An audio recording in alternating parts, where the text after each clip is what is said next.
Hi guys, welcome back. We are currently reading Holes by Louis Sachar, and we are on page 9, chapter 3. So we've learned about Stanley. He's on his way to Camp Green Lake, which is a detention camp. It is not a fun camp. We don't know why he's there. All we know is he is in, he has to go there for whatever reason. He says he was in the wrong place at the wrong time. And he blames the curse of his great-great-grandfather who stole a pig from a gypsy and then had all his descendants have this curse on them. We learn a little bit about Stanley. We know that he doesn't have a lot of money. We learn that he is overweight and he doesn't have any friends. Okay?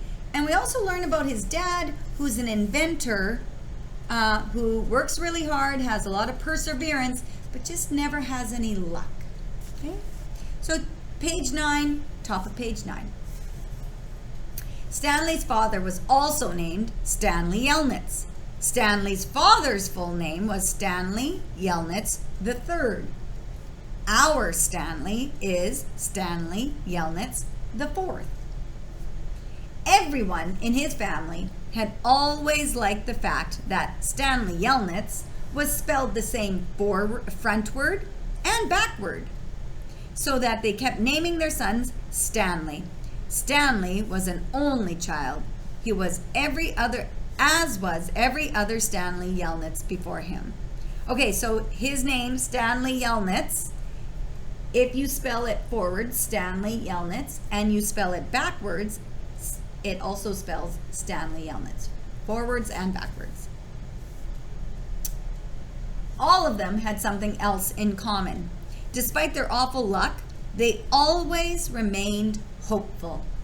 As Stanley's father liked to say, I learn from failure. It's actually a really good piece of advice. We can all learn from failure. Failure is something that we should not be afraid of. Failure is something that when we fail at something or we're not successful at something, that's okay. We learn from it and we do better next time. But perhaps that was part of the curse as well. If Stanley and his father weren't always hopeful, then it wouldn't hurt so much every time their hopes were crushed. Not every Stanley Yelnats has been a failure, Stanley's mother often pointed out, whenever Stanley or his father became so discouraged that they actually started to believe in the curse. The first Stanley Yelnats, Stanley's great-grandfather, had made a fortune in the stock market. He couldn't have been so unlucky. At such times, she neglected to mention the bad luck that befell the first Stanley Yelnats. He lost his entire fortune when he was moving from New York to California. His stagecoach was robbed by the outlaw, Kissin' Kate Barlow. Okay, so made all this money in the stock market, was moving from New York to California. On his way, his stagecoach, so the coach that he was driving usually, or could have been driving or on a train, was robbed by this outlaw, Kissin' Kate Barlow. So she stole all the first Stanley Yelnats' fortune, all of it. If it weren't for that, Stanley's family would now be living in a mansion on a beach in California. Instead, they were crammed in a tiny apartment that smelled of burning rubber and foot odor. If only. The apartment smelled that way. The apartment smelled the way it did because Stanley's father was trying to invent a way to recycle old sneakers. The first person who finds a use for old sneakers, he said, will be a very rich man. It was this latest project that led to Stanley's arrest. The bus ride became increasingly bumpy because the road was no longer paved. Actually, Stanley had been impressed when he first found out that his great-grandfather was robbed by Kissin' Kate Barlow. True, He would have preferred living on the beach in California, but it was still kind of cool to have someone in your family robbed by a famous outlaw. Kate Barlow didn't actually kiss Stanley's great-grandfather. That would have been really cool. But she only kissed the men she killed. Instead, she robbed him and left him stranded in the middle of the desert. He was lucky to have survived, Stanley's mother was quick to point out. The bus was slowing down. The guard grunted as he stretched his arms. "Welcome to Camp Green Lake," said the driver. Stanley looked out the dirty window. He couldn't see a lake, and hardly anything was green. All right, chapter 4, page 11. Stanley felt somewhat dazed as the guard unlocked his handcuffs and led him off the bus. He'd been on the bus for over 8 hours. "Be careful," the bus driver said as Stanley walked down the steps. Stanley wasn't sure if the bus driver meant for him to be careful going down the steps, or if he was telling him to be careful at Camp Green Lake. "Thanks for the ride," he said. His mouth was dry and his throat hurt.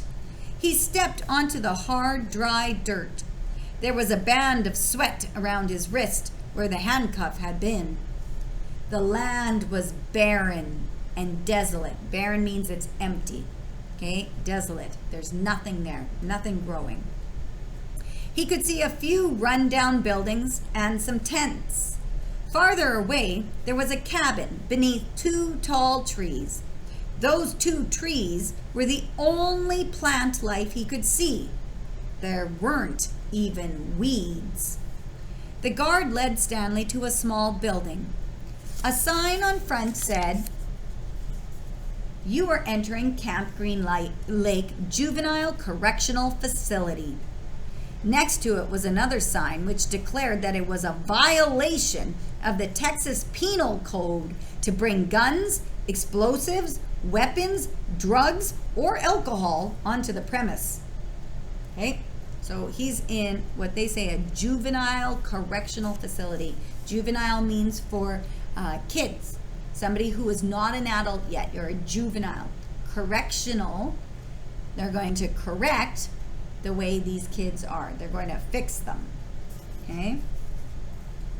As Stanley read the sign, he couldn't help but think, well, duh.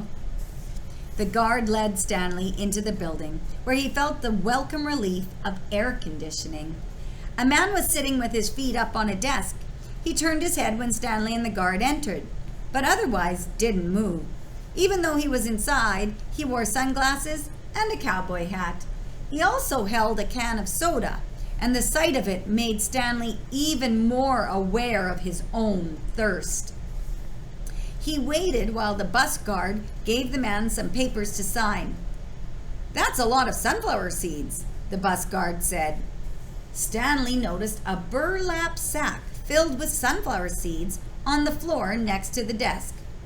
"I quit smoking last month," said the man in the cowboy hat. He had a tattoo of a rattlesnake on his arm, and as he signed his name, the snake's rattle seemed to wiggle. "I used to smoke a pack a day. Now I eat a sack of these every week." The guard laughed. There must have been a small refrigerator behind his desk, because the man in the cowboy hat produced 2 more cans of soda. For a second, Stanley hoped that one might be for him, but the man gave one to the guard and said the other one was for the driver. 9 hours here, and now 9 hours back, the guard grumbled. What a day. Stanley thought about the long, miserable bus ride and felt a little sorry for the guard and the bus driver. The man in the cowboy hat spit sunflower seed shells into a waste paper basket. Then he walked around the desk to Stanley. "My name is Mr. Sir," he said. "Whenever you speak to me, you must call me by my name. Is that clear?" Stanley hesitated. Yes, Mr. Sir," he said, though he couldn't imagine that was really the man's name. "You're not in the Girl Scouts anymore," Mr. Sir said. Stanley had to remove his clothing in front of Mr. Sir, who made sure he wasn't hiding anything. He was then given 2 sets of clothes and a towel. Each set consisted of a long sleeve orange jumpsuit, an orange t-shirt, and yellow socks. Stanley wasn't sure if the socks had been yellow originally. He was also given white sneakers, an orange cap, and a canteen made of heavy plastic, which unfortunately was empty. The cap had a piece of cloth sewn on the back of it for neck protection. Stanley got dressed. The clothes smelled like soap. Mr. Sir told him he should wear 1 set to work in and 1 set for relaxation. He should wear 1 set to work in and 1 set for relaxation. Laundry was done every 3 days. On that day, his work clothes would be washed. Then the other set would become his work clothes, and he would get clean clothes to wear while resting. You are to dig 1 hole each day, including Saturdays and Sundays. Each hole must be 5 feet deep and 5 feet across in every direction. Your shovel is your measuring stick. Breakfast is served at 4:30. 4:30? 4:30 in the morning. Stanley must have looked surprised because Mr. Sir went on to explain that they started early to avoid the hottest part of the day. No one is going to babysit you, he added. The longer it takes you to dig, the longer you will be out in the sun. If you dig up anything interesting, you are to report it to me or any other counselor. When you finish, the rest of the day is yours. Stanley nodded to show he understood. This isn't a Girl Scout camp, said Mr. Sir. Mr. Sir is really... I don't get it. Why is he comparing it to Girl Scouts? He checked Stanley's backpack and allowed him to keep it. Then he led Stanley outside into the blazing heat. Take a good look around you, Mr. Sir said. What do you see? Stanley looked out across the vast wasteland. The air seemed thick with heat and dirt. Not much, he said, then hastily added, Mr. Sir. Mr. Sir laughed. You see any guard towers? No. How about an electric fence? No, Mr. Sir. There's no fence at all, is there? No, Mr. Sir. You want to run away? Mr. Sir asked him. Stanley looked back at him, unsure what he meant. If you want to run away, go ahead. Start running. I'm not going to stop you. Stanley didn't know what kind of game Mr. Sir was playing. I see you're looking at my gun. Don't worry, I'm not going to shoot you. He tapped his holster. This is for yellow spotted lizards. I wouldn't waste a bullet on you. I'm not going to run away, Stanley said. Good thinking, said Mr. Sir. Nobody runs away from here. We don't need a fence. Know why? Because we've got the only water for 100 miles. You want to run away? You'll be buzzard food in 3 days. Stanley could see some kids dressed in orange and carrying shovels, dragging themselves toward the tents. You thirsty? Asked Mr. Sir. Yes, Mr. Sir, Stanley said gratefully. Well, you better get used to it. You're going to be thirsty for the next 18 months. All right, that's the end of that chapter. What I would like you to do is draw a picture of your favorite part so far of the book, or a part that you find is important. Draw a picture of it. Underneath the picture, I want you to write 3 sentences explaining what's going on, and ensure you add some captions, speaking parts to the kids. Speech bubbles, please. All right, guys, take care.